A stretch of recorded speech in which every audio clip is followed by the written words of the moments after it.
Our episode today starts in this place where the qualifying round for the classification competition is going to be announced. Tan Desire, Romantica, and Bram stand before their other competitors. At that moment, Millie uses her wind strike, easily overpowering everyone. Then, Bram wields his mighty sword and achieves a fantastic victory, reaching level 29. The scene then shifts to the director, who watches Desire with incredible success, but now they are about to make him a significant target. Newspapers and magazines are extensively covering him. The official is frustrated because Beta class is currently holding the 30th position. Will this be the first time a class ascends to the Alpha rank? The official is very upset because he doesn't want them to tarnish the sacred Alpha class, and he strikes his hand on the article and catches his breath again. He then apologizes to them for his disgraceful behavior and hopes they understand his anger. He informs them that they have been chosen to be among the prestigious Blue Moon.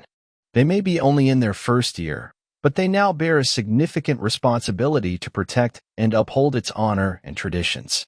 In the final round of the competition, they must use any necessary means to eliminate their opponents, ensuring they maintain individual rankings. Then, he addresses Aziz specifically, asking her if she has faced Desire or not and wanting her to defeat him in any way possible.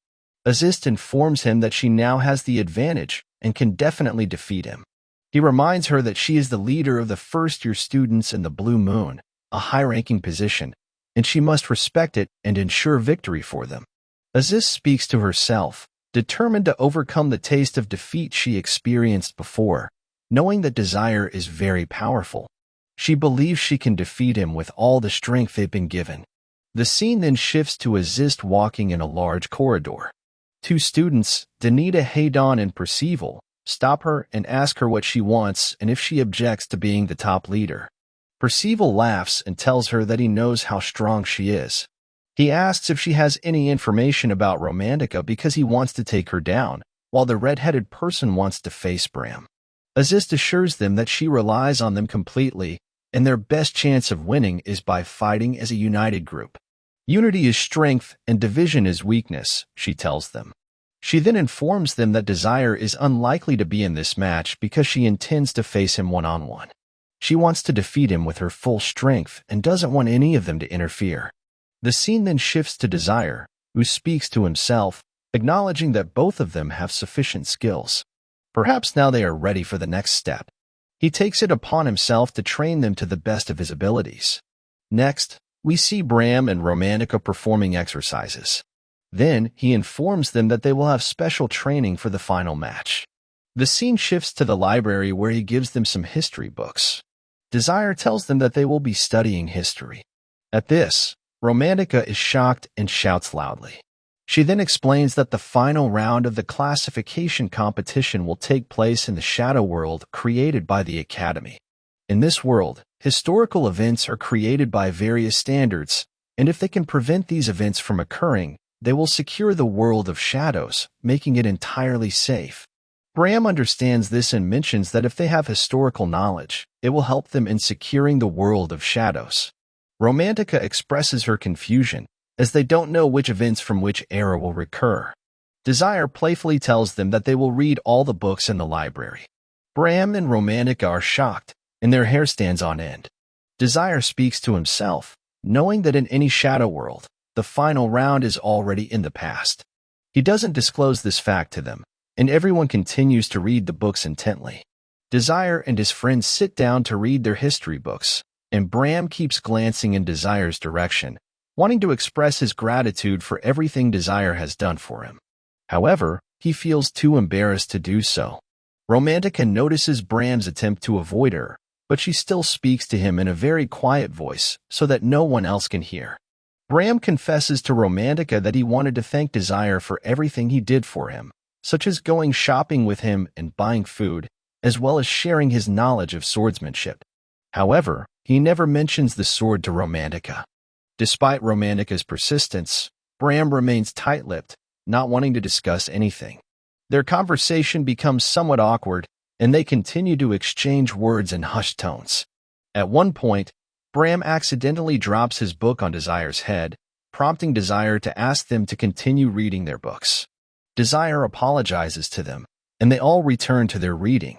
Then, the sound of footsteps approaching is heard, and it's Azist who walks over to their table. They have been constantly watching each other. Azist comments that it has been a long time, around 2 months, since their last battle. Desire mentions hearing that Azist has joined the Blue Moon, which he considers a wise choice as she deserves to be in the strongest faction at the academy. Azist then informs him that she has come here today to declare war on him. Desire understood her intention even before she spoke. He tells her that it's in her nature to show respect to someone she knows is her opponent. He points out that she underestimated him on the day he defeated her. Azist apologizes for her previous actions but assures him that she won't let him win this time. She's determined to defeat him with all her might. Desire looks at her with a mocking expression, understanding that this is the spirit required to defeat her immediately. He knows that she must use this determination to become stronger. Desire then recalls the time when he exerted himself to fight Azist, wanting to ignite her fighting spirit so they could change their future. He asks her to continue evolving. Azist leaves the room, and we see in Desire's expression that he really wants to fight alongside her. On the following day, the day of the classification competition, all the students gather for this training. Journalists are taking pictures of everything happening in front of them. In the dark alley, Desire, Bram, and Romantica stand together. Desire explains that this is the final round and a significant event in the academy. Many people from the town are flocking to witness this great battle, as if it were a festival. Romantica notices that Desire is wearing a necktie, and he tells her that she tied it this way because he prefers it. She asks if he's not hesitating in this matter. Romantica understands that he's the kind of guy who loves showing off. Bram suggests a solution by finding a necktie for their friend, so he won't be choked. After some thought, Desire agrees to let them find one for him. He then tells them to be ready because it's the time of omens. Desire and his friends go out to the battleground, and the entire crowd welcomes them. The three of them are the focus of high expectations from the crowd. However, it's interesting to note that while most groups consist of many participants, Desire's group consists of only 3 members. The question remains whether they can win this grand battle. Azist's team is also seen along with Desire's team, and one of them comments that the person they're looking at doesn't seem strong. The girl advises them not to underestimate his defense and reminds them of what Professor Forgeman said about Desire. The competition's announcer then announces the start of the final round of the classification competition to secure the Shadow World for the participants. They need to prevent a specific event from happening. Desire remarks that they don't know anything about the incident, and Azist tells him that knowledge of the event is part of the mission to make fun of them. The announcer explains that in the Shadow World, it's allowed to use attack magic and other methods. However, if someone receives lethal damage or intervenes too much, they will be disqualified. The announcer informs the participants that those who secure the Shadow World and contribute to it will receive more points, and the top 10 players will be given individual classification titles. Desire contemplates what they need to do to secure an individual rank. He emphasizes that in the Shadow World, they must either secure themselves or defeat every participant here. Then, the magic gates open as the final round of the classification competition begins. A bright light radiates from the gates, capturing everyone's attention. Desire assures his friends that they will succeed and put all their effort into it. They enter the gates and find themselves in a forest. The announcer mentions that their positions have been randomly determined, and she asks them to do their best to secure the Shadow World. Desire's first priority is to find his friends, but suddenly, a girl attacks him with her ice powers. He easily evades her attacks, and she comments that she's lucky to find him quickly. Desire seems unaware of his fame, and the girl taunts him, saying that he's shameless. She attacks him with a powerful ice explosion, but Desire counters with his fire magic, defeating her. The girl then uses another type of magic, directing a powerful aqua attack at him, which Desire withstands. She challenges him with this magic and asks if he has any last words before she kills him. Desire tells her there's nothing but advises her to aim here, placing his hands on his abdomen. He tells her she lacks control over her magic and uses his power to break her spell. He warns her not to underestimate her opponent and always think about her next move, as these are the basics of the battlefield. He concludes by saying, "Don't underestimate your opponent, and always think about your next move.